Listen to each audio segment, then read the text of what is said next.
মেয়ে হয়ে জন্মানোটা কি সত্যিই ভুল ছিল? সত্যিই কোনো অন্যায়? ভাবা যায় না। একটা মেয়ে তার বাপের বাড়িতে না থাকলে সেই বাপের ঘরটা যেমন অসম্পূর্ণ থাকে, ঠিক তেমনই শ্বশুর বাড়িতে না থাকলে সেই শ্বশুর বাড়ির ঘরটাও কিন্তু অসম্পূর্ণ থাকে। মোট কথা বলা হচ্ছে যে একটা মেয়ে মানুষ না থাকলে সংসারই হয় না, মানে পরিপূর্ণ একটা সংসারই হয় না। যেই সংসারে দেখবে মেয়ে মানুষ থাকে না, সেটা সংসারই বলা যায় না, মানে সেটাকে কেমন শ্মশান শ্মশান মনে হয়। একটা মেয়ে মানুষেরই একটা সংসারে অনেক ভূমিকা থাকে। হ্যাঁ, এটাও মানছি কিছু কিছু মেয়েরা আছে সংসারিক না, মানে সেটা কি বলবো, অলক্ষ্মী বললেও হয়। সংসার করব না, সংসারে শুধু অশান্তি করব, এই এর সাথে প্রেম করা, ওর সাথে প্রেম করা, এর সাথে চলে যাওয়া, এই বিভিন্ন রকমের, হ্যাঁ কিছু কিছু মেয়েরা আছে, হ্যাঁ এটা মানতেই হবে। আবার কিছু কিছু মেয়েরা সংসারের এত কষ্ট, এত বাধা পেরিয়ে তবুও সংসার ছেড়ে যায় না, সংসার করে। তো আর এই কিছু কিছু মেয়েদের জন্য, এই ভালো ভালো মেয়েদের অনেক রকম কথা শুনতে হয়। কেন গো সমাজ, কেন? যে মেয়েটা ভুল করেছে শুধু তাকেই বলো না, আর ভালো 5টা মেয়েকে কেন বলছো? কেন তাদের মনে আঘাত দিচ্ছ বলো? এটা তো ঠিক না। তো যাই হোক, প্রথম যখন আমি আজকে তোমাদের সাথে একটা শেয়ার করছি সত্যি ঘটনা, তো কার জীবনে ঘটেছে কী বৃত্তান্ত সবটাই আস্তে আস্তে বলবো, শুনতে থাকো। মেয়েটার যখন বিয়ে হয়েছিল সে তখন ক্লাস 9-এ পড়ে। তার মা ছিল না ছোট থেকেই, মানে জন্মে থেকেই যখন হামাগুড়ি দেয় তখন থেকেই মাটা মারা গেছিল। বাবাটা আর একটা বিয়ে করেছিল, তার ছিল সৎমা। সৎমা ঠিকমতো খেতেও দিত না। আর জামা কাপড় কিনে দেওয়ার কথা বললে তোর কত জামা কাপড় লাগে, সে তো কত রকম কথা তাকে শোনাতো। হ্যাঁ, সাথে তার দিদি ছিল, আর ছিল তার ছোট্ট একটা ফুটফুটে ভাই। ছোট্ট একটা ভাইকে রেখেও, মানে কোলের শিশুটাকে রেখে সেই মাটা মারা গেছিল। তো সৎমাকে বিয়ে করেছিল শুধুমাত্র ছোট ছোট ছেলে মেয়ে দুটোকে মানে দেখার জন্য তার বাবা বিয়ে করেছিল। দেখা তো দূরের কথা, তাদেরকে শুধু দুচ্ছাই দুচ্ছাই করতো। হ্যাঁ, আবার একটা কথা কি, অনেক সৎমা এরকম না, অনেকে আবার কিন্তু এটাকে খারাপ ভেবো না। অনেক সৎমারা আছে নিজের মায়ের থেকেও বেশি করে, আবার কিছু কিছু সৎমারা আছে সৎমা কাকে বলে সেটা বুঝিয়ে দেয়। তো ওর সৎমাটাও ঠিক সেরকমই ছিল, অনেক কষ্ট দিত, তো অনেক দুঃখ করতো আমাদের সাথে। তারপরে যথারীতি সে যখন 9-এ উঠলো, তো পড়াশুনোটা কিন্তু সম্পূর্ণ নিজে হাত খরচ, মানে নিজে হাতের কাজ করে সেটাই চালাতো, নিজের পড়াশুনো।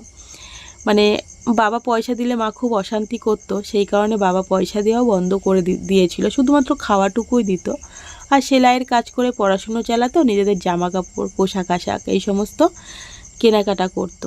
তারপরে সে যখন ক্লাস 9-এ উঠলো তাকে দেখাশুনো করে বিয়ে দিয়ে দিল। বিয়ে দেওয়ার পরেও, মানে কথাই বলে না, ছোটোবেলা থেকে যাদের কপালে কষ্ট তাদের কষ্ট কোনো দিনই যায় না, কোনো দিন না, সে যে যাই বলো না কেন। হ্যাঁ, তবে একটা জিনিস, 100-র মধ্যে হয়তো 10 জনের কপালে সুখ থাকে, আবার 90 জনের সুখ থাকে না, বেশিরভাগ থাকে না। তো ছোটোবেলা থেকে সৎ মায়ের কষ্ট পেয়েছে, নিজের মাকে হারিয়েছে জন্মের থেকে, মানে মুখটাও ভালো করে তার মনে নেই। তারপরে যখন শ্বশুর ঘরে গেল, ভেবেছিল যে হয়তো ও খুব সুখী হবে, নিজেও অনেক আশা নিয়ে সংসার বেঁধেছিল, জীবনে অনেক সুখী হবে। কিন্তু না, সুখ তার পেছনে আসেনি, সেই দুঃখটাই তার পেছন পেছন বাপের বাড়ি থেকে বয়ে শ্বশুর বাড়িতেই চলে এসেছিল। যথারীতি সংসার করতে করতে মাত্র 1 মাস হয়েছে। একদিন হঠাৎ, হ্যাঁ তার হাজব্যান্ড কী করতো বলছি তোমাদেরকে, সে করতো টিউশানি, বাচ্চা মেয়েদেরকে পড়াতো, হ্যাঁ বড় মেয়েদেরকেও পড়াতো। তো তার ছিল সেই স্টুডেন্টের সাথে লাইন, মানে যাকে পড়াতো তার সাথেই তার প্রেম ভালোবাসা। তার বাড়িতে পড়াতে যেত, তার ঘরে পড়াতো, তার সাথে ভালোবাসা করেছিল।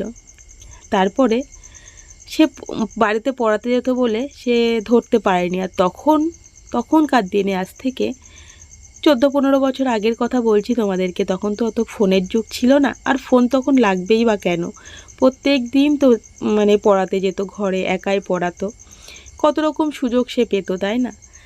কিন্তু বলে না, পাপ ছাড়ে না বাপকে। একদিন সেই মেয়েটা হাতে নাতে ধরেই ফেললো তার বরকে। তবুও সে মেয়ে জাত বলে না, সব কিছু সহ্য করতে হবে, মেয়েদেরকেই সব সহ্য করতে হবে।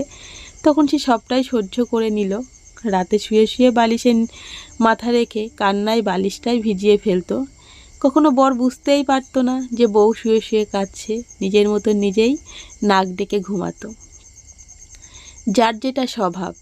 তখন তাকে ধরার পরে সে হয়তো 2 দিন 5 দিন 7 দিন ভালো ছিল, তারপরে সে আবার আরেকজনকে পেয়ে গেছিলো, আবার ওরকমভাবে সে প্রেম ভালোবাসা করতে শুরু করলো। তখন সে সংসার ছেড়ে আবার সেই সৎমার সংসারে আসবে, এটা ভেবে মানে পুরোটাই মেনে নিয়ে দুঃখের কপাল যাকে বলে। হ্যাঁ, আর তার প্রথম ছিল একটা ছেলে সন্তান ছিল, তার সন্তানের মুখের দিকে তাকিয়ে দুঃখ কষ্ট সহ্য করে। আর হ্যাঁ, খুব যে পরিবার অনেকটা মানে পয়সা আলা বা অনেক ইনকাম আছে সেই সমস্তও কিন্তু একদমই ছিল না, গরিবই ছিল। তবুও সবটা মেনে নিয়ে শ্বশুরবাড়িতেই সংসার করছে, আজও সংসার করছে। কিন্তু তার জীবনে কষ্টই রয়ে গেল সারাটা জীবন। সে আমারই বান্ধবী, আর কেউ না। তোমাদের কেমন লাগলো কমেন্টে জানিও, ঠিক আছে?